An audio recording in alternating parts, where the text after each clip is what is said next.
ஓம் சாந்தி. December 19, 2025. காலை முரளி பாப்தாதா மதுபன்.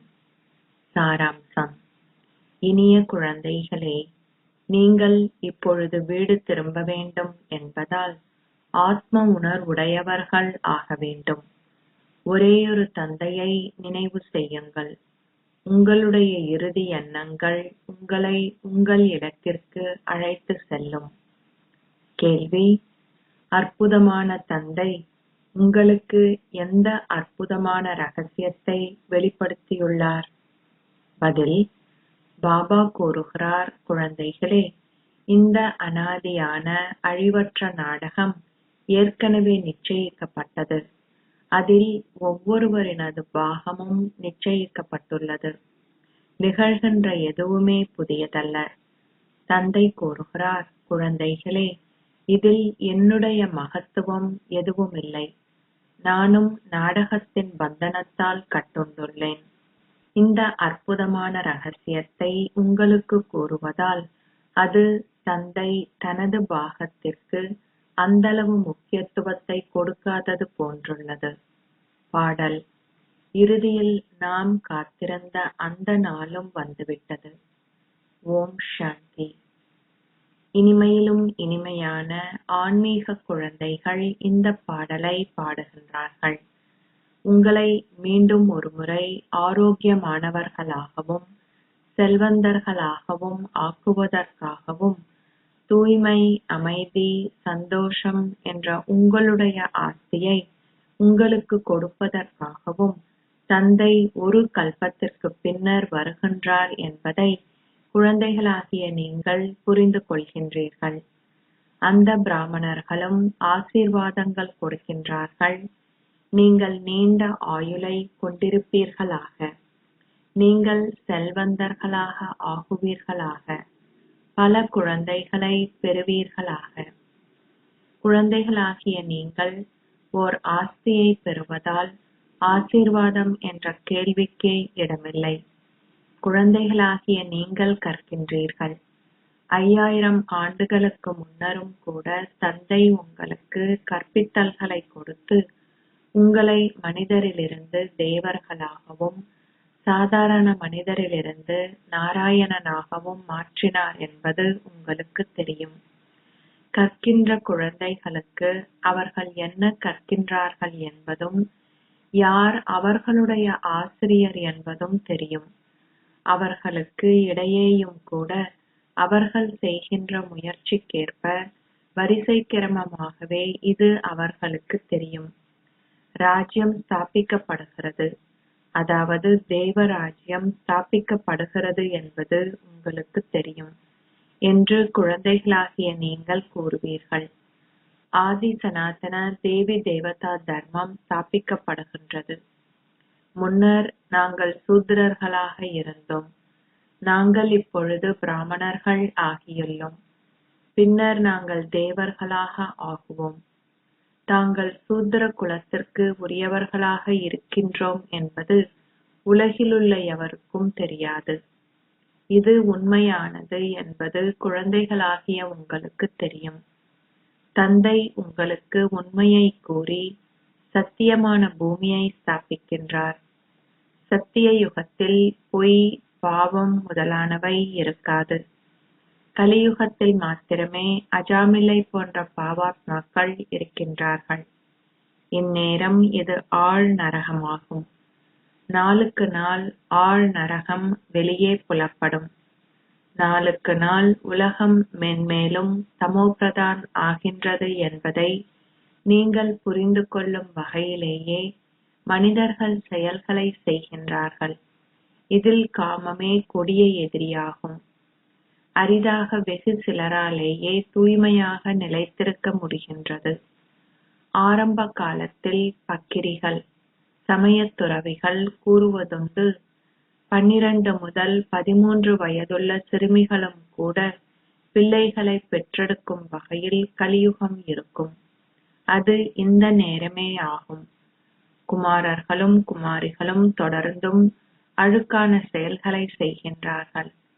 தந்தை கூறுகிறார், அனைவரும் முழுமையாக தமோபிரதான் ஆகும் போதே நான் வருகின்றேன். நானும் கூட நாடகத்தில் ஒரு பாகத்தை கொண்டுள்ளேன். நானும் கூட நாடக பந்தனத்தில் கட்டுண்டுள்ளேன். இது குழந்தைகளாகிய உங்களுக்கு புதியதல்ல. இவ்வாறு தந்தை விளங்கப்படுத்துகின்றார். நீங்கள் சக்கரத்தை சுற்றி வருகின்றீர்கள். அதன் பின்னர் நாடகம் முடிவுக்கு வருகின்றது. இப்பொழுது தந்தையை நினைவு செய்யுங்கள். நீங்கள் சதோபிரதானாகி சதோபிரதான் பூமிக்கு அதிபதிகள் ஆகுவீர்கள். அவர் உங்களுக்கு மிகவும் சாதாரண வழிமுறையில் விளங்கப்படுத்துகின்றார். தந்தை தன்னுடைய சொந்த பாகத்திற்கு அதிகளவு முக்கியத்துவத்தை கொடுக்கவில்லை. இது என்னுடைய பாகம், இது எதுவும் புதியதல்ல. நான் ஒவ்வொரு 5000 வருடங்களுக்கும் ஒருமுறை வரவேண்டும். நானும் நாடகத்தில் கட்டுண்டுள்ளேன். நான் வந்து இலகுவான நினைவு யாத்திரையை எவ்வாறு கொண்டிருக்கலாம் என்பதை குழந்தைகளாகிய உங்களுக்கு காட்டுகின்றேன். இந்நேரத்திற்கே கூறப்படுகின்றது, உங்கள் இறுதி எண்ணங்கள் உங்களை உங்கள் இறுதி இலக்கிற்கு இட்டுச் செல்லும். இது இறுதி காலம். தந்தை உங்களுக்கு ஒரு யுக்தியை காட்டுகிறார். சதா என்னை மாத்திரம் நினைவு செய்யுங்கள். நீங்கள் சதோபிரதான் ஆகுவீர்கள். குழந்தைகளே, நீங்கள் புதிய உலகின் அதிபதிகள் ஆகுவீர்கள் என்பதை நீங்களும் புரிந்து கொள்கின்றீர்கள். தந்தை மீண்டும் மீண்டும் கூறுகிறார், இது எதுவுமே புதியதல்ல. அவர்கள் ஜீனியின் கதை ஒன்றை கூறுகின்றார்கள்.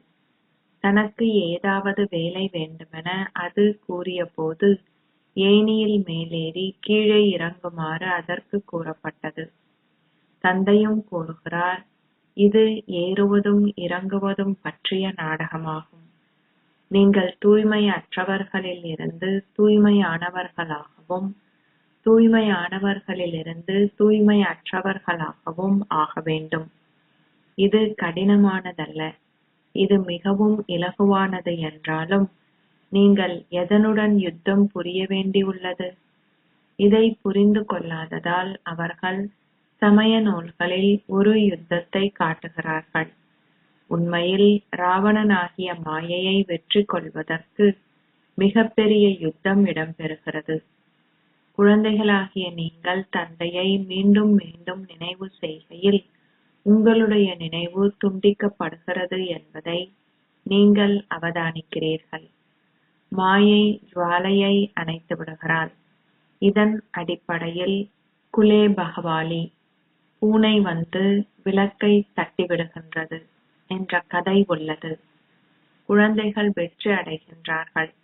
அவர்கள் நன்றாக முன்னேறி சென்றாலும் மாயை வந்து விளக்கை அணைத்து விடுகிறாள். குழந்தைகள் கூறுகின்றார்கள், பாபா, மாயையின் பல புயல்கள் வருகின்றன. குழந்தைகளுக்கு பல வகையான புயல்கள் வருகின்றன. சில வேளைகளில் 8 முதல் 10 வருடங்கள் பழமை வாய்ந்த மிக நல்ல விருட்சத்தை போன்றவர்களும் கூட விழக்கூடிய அளவுக்கு கடுமையான புயல்கள் வருகின்றன. குழந்தைகளுக்கு இது தெரியும். மாலையின் மிக நல்ல மணிகளாக இருந்தவர்கள் இன்று இங்கே இல்லை என்றும் அவர்கள் பேசுகிறார்கள். யானையை விழுங்கிய முதலையின் உதாரணமும் உள்ளது. அது மாயையின் புயலாகும். தந்தை கூறுகிறார், 5 விகாரங்களை இட்டு தொடர்ந்தும் எச்சரிக்கையாக இருங்கள். நீங்கள் நினைவில் இருந்தால் பலமானவர்கள் ஆகுவீர்கள். ஆத்ம உணர்வு உடையவர்கள் ஆகுங்கள். நீங்கள் ஒருமுறை மாத்திரமே தந்தையிடமிருந்து இந்த கற்பித்தல்களை பெறுகிறீர்கள். வேறு எவரும் உங்களை ஆத்ம உணர்வு உடையவர்கள் ஆகுங்கள் என்று கூறமாட்டார்கள். சத்திய யுகத்திலும் கூட எவரும் இதை கூறமாட்டார்கள். நீங்கள் உங்கள் பெயரையும் ரூபத்தையும் இடத்தையும் காலப்பகுதியையும் நினைக்கின்றீர்கள். இந்த நேரத்தில் நீங்கள் இப்போது வீடு திரும்ப வேண்டும் என நான் உங்களுக்கு விளங்கப்படுத்துகிறேன். ஆரம்பத்தில் நீங்கள் சதோ பிரதானாக இருந்தீர்கள். சதோ, ரஜோ, தமோ நிலைகளில் நீங்கள் முழுமையாக 84 பிறவிகளை எடுத்துள்ளீர்கள். அதிலும் பிரம்மா முதல் இலக்கத்தவர் ஆவார். ஏனையோருக்கு 83 பிறவிகளாக இருக்கலாம். ஆனால் இவர் பிரம்மா முழுமையாக 84 பிறவிகள் எடுக்கிறார். ஆரம்பத்தில் இவர் ஸ்ரீ நாராயணனாக இருந்தார். இவரை பற்றி ஏதாவது கூறுவதென்றால் அது அனைவருக்கும் கூறப்படுவதாக அமையும். அவர் தனது பல பிறவிகளின் இறுதிப் பிறவியில் இந்த ஞானத்தை எடுத்த பின்னர் நாராயணன் ஆகுகின்றார். விருட்ச படத்தில் அவர் ஆரம்பத்தில் ஸ்ரீ நாராயணனாகவும் இறுதியில் பிரம்மாவாகவும் காட்டப்படுகிறார். கீழே அவர் ராஜயோகம் கற்கிறார். மக்களின் தந்தையை ஒருபோதும் பரம தந்தை என அழைக்க முடியாது. ஒரேயொருவரை மாத்திரமே பரம தந்தை என அழைக்க முடியும். இவர் மக்களின் தந்தை பிரஜாபிதா என்று அழைக்கப்படுகிறார். இவரோ சரீரதாரி. அவர் சரீரமற்றவர். ஒரு பௌதீக தந்தை தந்தை என்றும் இவர் மக்களின் தந்தை என்றும் அழைக்கப்படுகிறார்கள். அந்த பரம தந்தை பரந்தாமத்தில் வசிக்கிறார். மக்களின் தந்தை பரந்தாமத்தில் வசிக்கிறார் என நீங்கள் கூற மாட்டீர்கள். அவர் இங்கு பௌதீக உலகிலேயே இருக்கின்றார். அவர் சூட்சும உலகில் கூட இருப்பதில்லை. பௌதீக உலகிலேயே மக்கள் வாழ்கின்றார்கள். மக்களின் தந்தையை கடவுள் என அழைக்க முடியாது. கடவுளுக்கு சரீரத்துக்கான பெயர் இல்லை. பெயர் வழங்கப்படுகின்ற மனித சரீரத்திலிருந்து அவர் வேறுபட்டவர். ஆத்மாக்கள் அங்கே வாழும்போது அவர்கள் பௌதீக பெயர் ரூபத்திற்கு அப்பாற்பட்டவர்களாக இருக்கின்றார்கள். எவ்வாறாயினும் அவர்கள் ஆத்மாக்களே. சாதுக்களுக்கும் புனிதர்களுக்கும் எதுவுமே தெரியாது.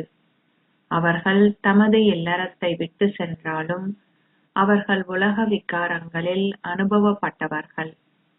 சிறு குழந்தைகள் இதனை பற்றி எதுவுமே முற்றாக அறியாதவர்கள் என்பதனாலேயே அவர்கள் மகாத்மாக்கள் என்று அழைக்கப்படுகிறார்கள். அவர்களுக்கு 5 விகாரங்களை பற்றி எதுவுமே தெரியாது. ஒரு சிறு குழந்தை தூய்மையானவர் என கூறப்படுகின்றார். இந்நேரத்தில் எவருமே தூய்மையான ஆத்மாவென அழைக்கப்படுவதில்லை. அவர்கள் இளமையிலிருந்து முதுமை அடைந்திருந்தாலும் அவர்கள் தூய்மை அற்றவர்களே.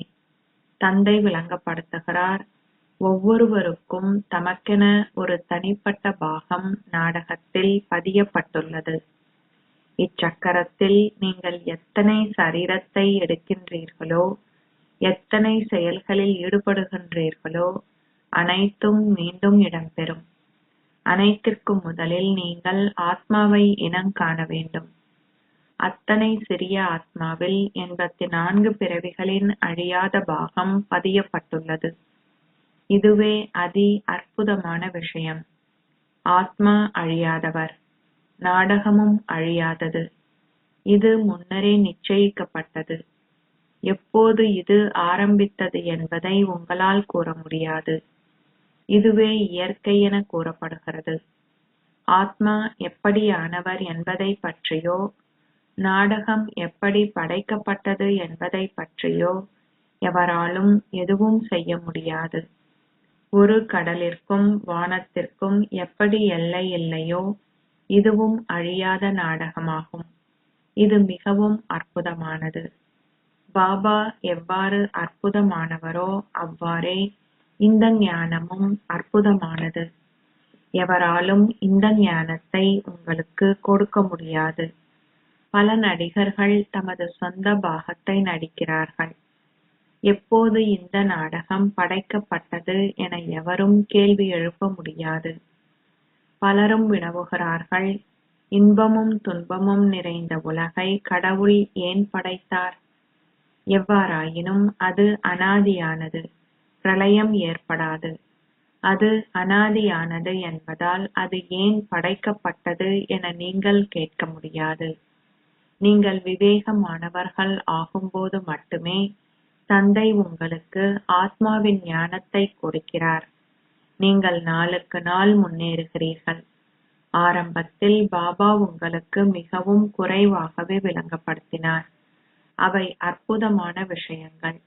அத்துடன் அவை உங்களை ஈர்த்திழுக்கும் வகையில் கவர்ச்சியானவையாக இருந்தன. அத்துடன் பக்தியின் கவர்ச்சியும் இருந்தது.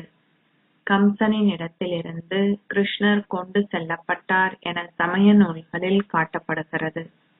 அப்படிப்பட்ட கம்சன் போன்ற அசுரர்கள் இருக்கவில்லை என்பது இப்போது உங்களுக்கு தெரியும். கீதை, பாகவதம், மகாபாரதம் போன்றன அனைத்தும் ஒன்றுடன் ஒன்று தொடர்புடையன. ஆனால் அவற்றில் எதுவும் இல்லை. தொன்று தொட்டே தசரா, ராவணனின் கொடும் பாவியை எரித்தல் தொடர்கிறது என அவர்கள் நம்புகிறார்கள். ராவணன் எப்படிப்பட்டவன் என்பது எவருக்குமே தெரியாது.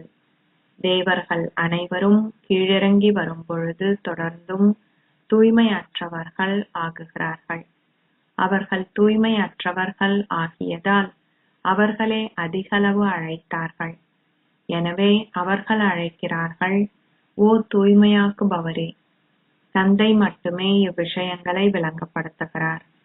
உலக சக்கரத்தின் ஆரம்பம், நடு, இறுதியைப் பற்றி வேறு எவருக்குமே தெரியாது. இவ்வாறு ஆகுவதன் மூலம் நீங்கள் பூகோளத்தை ஆள்பவர்களாக ஆகுகிறீர்கள் என நீங்கள் அறிவீர்கள். திருமூர்த்தியில் எழுதப்பட்டிருக்கிறது, இது உங்களுக்கான இறை தந்தையின் பிறப்புரிமை. பிரம்மாவின் மூலம் ஸ்தாபனையும், சங்கரரின் மூலம் விநாசமும், விஷ்ணுவின் மூலம் பராமரித்தலும் பெறுகிறது என்று கூறப்படுகிறது. விநாசம் நிச்சயமாக இடம் பெறவே வேண்டும். புதிய உலகில் மிக குறைந்த எண்ணிக்கையினரே இருப்பார்கள். இப்போது எண்ணற்ற சமயங்கள் உள்ளன. ஒரேயொரு ஆதி சனாதன தேவி தேவதா தர்மம் இப்போது இல்லை என்பதை அவர்கள் புரிந்து கொள்கிறார்கள். எனவே அந்த ஒரு தர்மம் நிச்சயமாக தேவை. மகாபாரதம் கீதையோடு தொடர்புடையது. இச்சக்கரம் தொடர்ந்தும் சுழல்கிறது. ஒரு வினாடியேனும் அது நிற்க முடியாது. இது எதுவும் புதிதல்ல. நீங்கள் பல தடவைகள் ராஜ்யத்தை பெற்றிருக்கிறீர்கள். முழுமையாக திருப்தி அடைந்தவர்கள் மிகவும் முதிர்ச்சியாகவும் தீவிரமாகவும் இருப்பார்கள். பல தடவைகள் தாம் ராஜ்யத்தை பெற்றிருக்கிறோம் என்பதையும், இறுதியாக தமது ராஜ்யத்தை பெற்றது நேற்று நடந்த ஒரு விஷயமே என்பதையும் அவர்கள் உள்ளார்த்தமாக புரிந்து கொள்கிறார்கள். நேற்று நாங்கள் தேவர்களாக இருந்தோம். சக்கரத்தை சுற்றிய பின்னர் இப்போது நாங்கள் தூய்மையற்றவர்கள் ஆகிவிட்டோம். இப்போது நாங்கள் யோக சக்தியின் மூலம் உலக ராஜ்யத்தை பெறுகிறோம். தந்தை கூறுகிறார், நீங்கள் ஒவ்வொரு சக்கரத்திலும் ராஜ்யத்தை பெறுகிறீர்கள். இதில் சிறிதளவேனும் வித்தியாசம் இருக்க முடியாது. ஓர் ராஜ்யத்தில் சிலர் உயர்ந்த அந்தஸ்தையும் சிலர் குறைந்த அந்தஸ்தையும் பெறுகிறார்கள். இதுவே நீங்கள் செய்கின்ற முயற்சிக்கான பெறுபேறுகளாகும். முன்னர் நீங்கள் குரங்குகளை விடவும் மோசமானவர்களாக இருந்தீர்கள் என்பதை நீங்கள் அறிவீர்கள். இப்போது தந்தை உங்களை ஆலயத்தில் அமர தகுதி வாய்ந்தவர்களாக ஆக்குகிறார். தாம் முன்னர் உண்மையிலேயே எதற்கும் பயனற்றவர்களாக இருந்தோம் என்பதையும், இப்போது பவுன் பெறுமதி உடையவர்களாக ஆகுகின்றோம் என்பதையும் ஆத்மாக்களான நல்ல குழந்தைகள் உணர்கிறார்கள். தந்தை ஒவ்வொரு கல்பத்திலும் சத பெறுமதி உடைய எங்களை பவுன் பெறுமதி உடையவர்களாக ஆக்குகிறார். முன்னைய கல்பத்தில் இருந்தவர்களாலேயே இதனை மிகவும் நன்றாக புரிந்து கொள்ள முடியும். நீங்கள் கண்காட்சிகள் போன்றவற்றை நடத்தும் போது அது எதுவும் புதியதல்ல. இதன் மூலமாகவே நீங்கள் அமரத்துவ பூமியை ஸ்தாபிக்கிறீர்கள். பக்தி மார்க்கத்தில் தேவியர்களுக்கு எத்தனையோ பல ஆலயங்கள் உள்ளன. அவை அனைத்தும் பக்தர்களுக்கான சம்பிரதாயங்களாகும். பூஜிக்க தகுதி வாய்ந்தவராக இருப்பதற்கு சம்பிரதாயங்கள் எதுவுமே தேவையில்லை. தந்தை கூறுகிறார், நாளுக்கு நாள் நான் உங்களுக்கு ஆழமான கருத்துக்களை விளங்கப்படுத்துகிறேன். ஆரம்ப காலத்திலிருந்து உங்களிடம் பல கருத்துக்கள் உள்ளன. அவற்றைக் கொண்டு நீங்கள் இப்போது என்ன செய்வீர்கள்? அவை கைவிடப்படும். இந்நேரத்தில் பாப்தாதா புதிய கருத்துக்களை தொடர்ந்தும் விளங்கப்படுத்துகிறார். மிக சிறிய புள்ளியான ஆத்மாவிலேயே சகல பாகமும் பதியப்பட்டிருக்கிறது. இவ்விஷயங்கள் உங்கள் ஆரம்பகால குறிப்பு புத்தகத்தில் இருக்காது. பழைய கருத்துக்களை இப்போது நீங்கள் என்ன செய்வீர்கள்? இறுதி கால பெறுபேறால் மட்டுமே பயன் உள்ளது.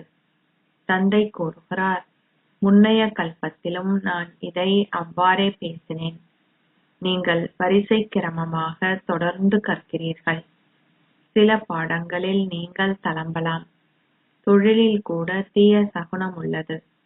அதனால் உங்களுக்கு மாரடைப்பு வந்துவிடக் கூடாது. உங்கள் சொந்த கால்களில் நின்று மீண்டும் முயற்சி செய்யுங்கள். சிலர் கடனாளிகள் ஆகிய பின்னரும் வேறொரு தொழிலை தொடங்கி மிகவும் செல்வந்தர்கள் ஆகிவிடுகிறார்கள். இங்கும் எவரேனும் விக்காரத்தில் வீழ்ந்துவிட்டால் தந்தை கூறுகிறார், நல்ல முயற்சி செய்து உயர்ந்ததோர் அந்தஸ்தை அடையுங்கள். மீண்டும் ஏறத் தொடங்க வேண்டும். தந்தை கூறுகிறார், நீங்கள் வீழ்ந்து விட்டீர்கள்.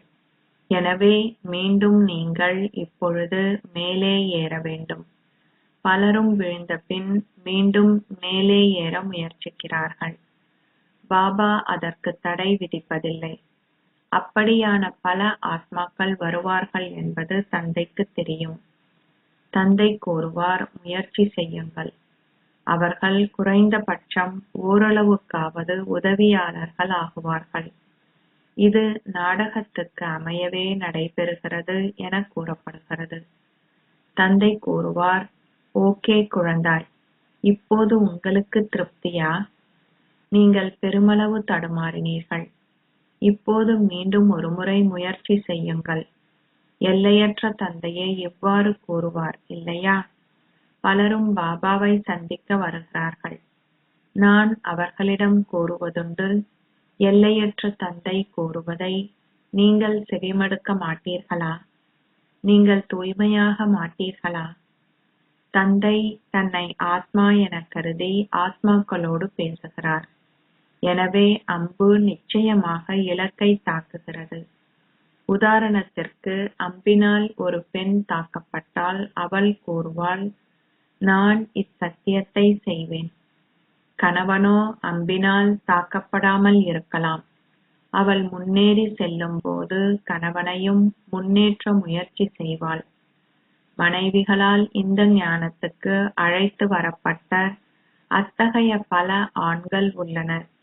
அதன் பின்னர் தனது மனைவியே தனது குரு என அவர்கள் ஒவ்வொருவரும் கூறுவார்கள்.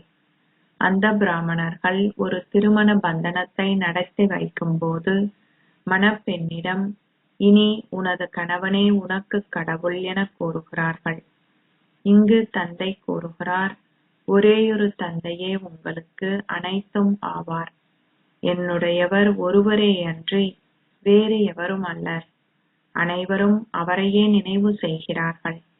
நீங்கள் அந்த ஒருவருடனேயே யோகம் செய்ய வேண்டும். இச்சரீரம் கூட என்னுடையதல்ல. அச்சா, இனிமையிலும் இனிமையான அன்புக்குரிய, எப்போதோ தொலைந்து இப்போது கண்டுபிடிக்கப்பட்டிருக்கும் குழந்தைகளுக்கு உங்கள் தாய் தந்தையாக இருக்கும் பாப் தாதாவின் அன்பும் நினைவுகளும் காலை வந்தனங்களும். ஆன்மீக தந்தை ஆன்மீக குழந்தைகளுக்கு நமஸ்தே சொல்கிறார். ஆன்மீக குழந்தைகள் ஆன்மீக தந்தைக்கு நமஸ்தே சொல்கின்றனர். தாரணைக்கான சாராம்சம். 1. தீய சகுனங்கள் ஏதாவது ஏற்படும் போதெல்லாம் மனம் தளர்ந்து அமர்ந்து விடாதீர்கள். பாபாவின் நினைவில் நிலைத்திருப்பதன் மூலம் மீண்டும் ஒரு தடவை முயற்சி செய்து உயர்ந்ததோர் அந்தஸ்தை கோரிக்கொள்ளுங்கள். 2. மாயையின் புயல்கள் எதுவும் உங்களை தாக்காத வகையில் நினைவின் மூலம் உங்கள் ஸ்திதியை மிகவும் உறுதியானது ஆக்கிக் கொள்ளுங்கள். தொடர்ந்தும் விக்காரங்களிலிருந்து உங்களை பாதுகாத்துக் கொள்ளுங்கள். ஆசீர்வாதம். உயிருள்ள வெளிச்ச வீடாகவிருந்து சகல சக்திகளும் என்ற உங்கள் ஒளியினால் ஆத்மாக்கள் அனைவருக்கும் பாதையை காட்டுவீர்களாக. உலக நன்மை என்ற சேவைக்காக நீங்கள் பரந்தாமத்திலிருந்து அவதரித்த ஓர் ஆத்மா என்ற விழிப்புணர்வில் சதா இருந்தால் நீங்கள் கொண்டிருக்கின்ற எண்ணங்களிலும் நீங்கள் பேசுகின்ற வார்த்தைகளிலும் உலக நன்மை அமிழ்ந்திருக்கும். இந்த விழிப்புணர்வு ஒரு வெளிச்ச வீடாக செயற்படும். ஒரு வெளிச்ச வீட்டிலிருந்து ஒரு நிறத்தின் ஒளி வெளிப்படுவதைப் போன்று உயிருள்ள வெளிச்ச வீடுகளாகிய உங்களிடமிருந்து வெளிப்படும் சகல சக்திகளது ஒளியும் ஆத்மாக்கள் அனைவருக்கும் பாதையின் ஒவ்வொரு அடியையும் காட்டுகின்ற வேலையை தொடர்ந்தும் செய்யும். ஸ்லோகம்: அன்பு மற்றும் ஒத்துழைப்பு என்பவற்றுடன் சக்தி ஸ்வரூபமாகவும் ஆகுங்கள். அப்பொழுது நீங்கள் ராஜ்யத்தில் முன்னிலையில் ஓர் இலக்கத்தை கோருவீர்கள். அவ்யக்த சமிக்கை: இப்பொழுது முழுமையாகவும் கர்மாதீதாகவும் ஆகுகின்ற ஆழமான அக்கறையை கொண்டிருங்கள். செயலாற்றுவது இயல்பானது போன்றே கர்மாதீதாக இருப்பதும் இயல்பாக இருக்கட்டும். செயல்களை செய்வதுடன் நினைவிலும் நிலைத்திருங்கள். சதா கர்மயோகி ஸ்திதியில் இருப்பவர்கள் இலகுவாக கர்மாதீத் ஆகுகிறார்கள். நீங்கள் விரும்பும் போது செயல்களை செய்ய ஆரம்பியுங்கள். பின்னர் விரும்பும் போது விடுபட்டிருங்கள். இதனை அவ்வப்போது தொடர்ந்தும் பயிற்சி செய்யுங்கள். ஓம் சாந்தி.